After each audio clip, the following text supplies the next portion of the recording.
Dans cette vidéo, nous allons parler de la taille de la ciboulette et plus précisément où la couper pour qu'elle continue à bien donner.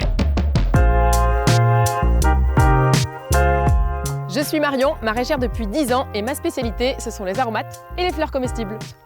On passe direct au concret.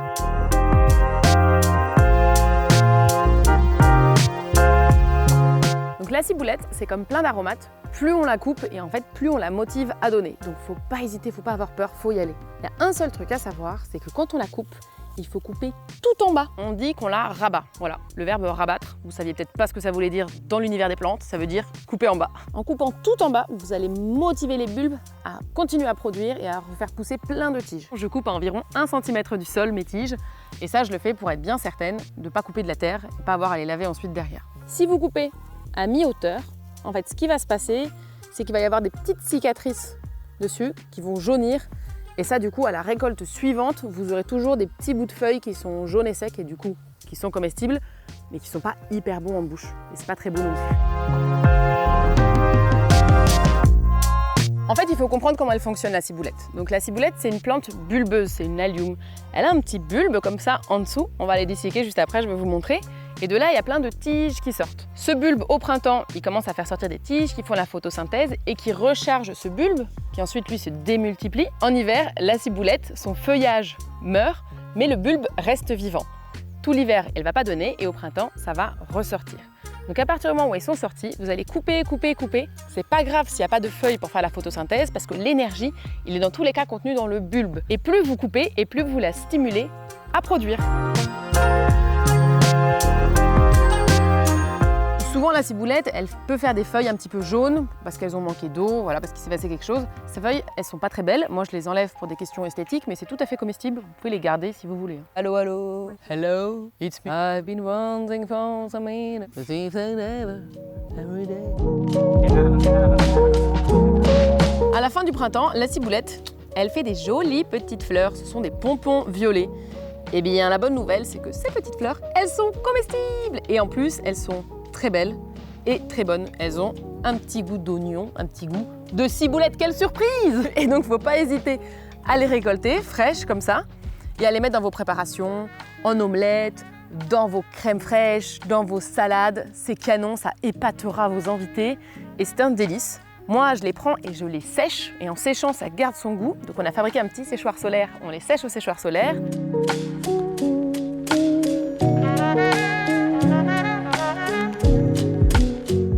Et ensuite, on fait du sel aux fleurs comestibles, un régal. Et du coup, on peut en profiter toute l'année quand elles sont séchées. Ça, c'est top.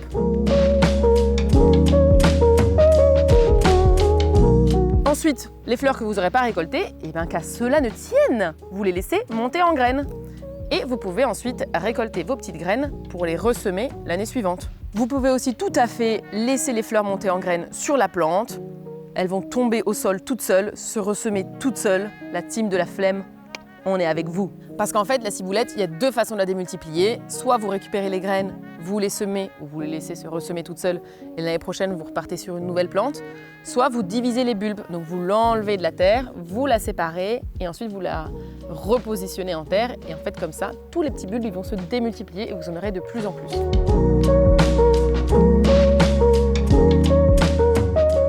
La tige de la fleur, c'est pas la même chose qu'une feuille. Vous allez voir, elle est beaucoup plus rigide et d'ailleurs, elle n'est pas très bonne quand on la mange. Elle a fait vraiment de la fibre, presque du bois, pour pouvoir ensuite alimenter ces fleurs qui vont devenir des graines.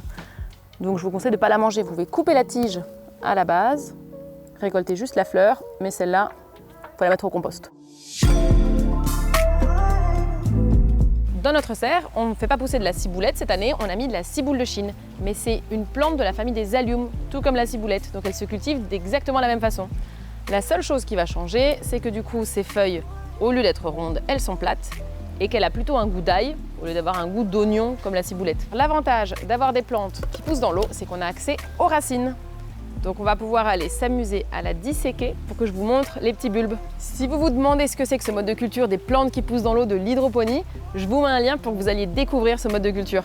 Les curieux, allez voir, ça vaut le coup. Par contre, on va pas disséquer celle-là parce qu'elle est trop belle. Allez toi ma beauté, tu retournes ici. On va prendre celle-là. Hop.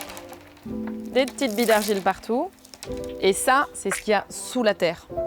de vos ciboulettes, de vos ciboules de Chine. On va en séparer juste un. Voilà.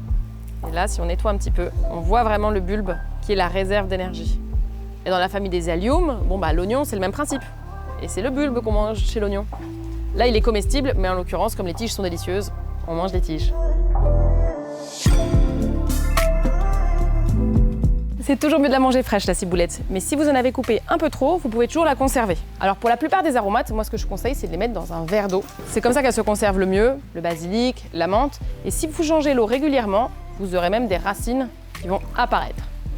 Mais c'est pas le cas de la ciboulette. La ciboulette, si vous la mettez dans un verre d'eau, elle va jaunir, elle va moisir, elle va se mettre à sentir mauvais. Donc pour la conserver, le mieux, c'est de la envelopper dans un sopalin ou dans un torchon. Humide.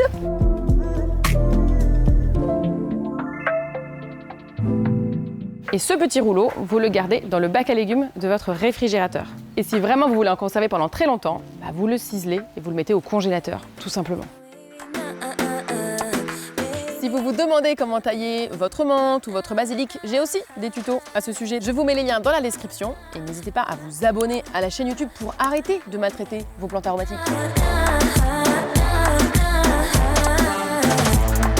Ma chaîne YouTube est agréée par l'Organisation mondiale du bien-être des plantes comestibles. Alors abonne-toi!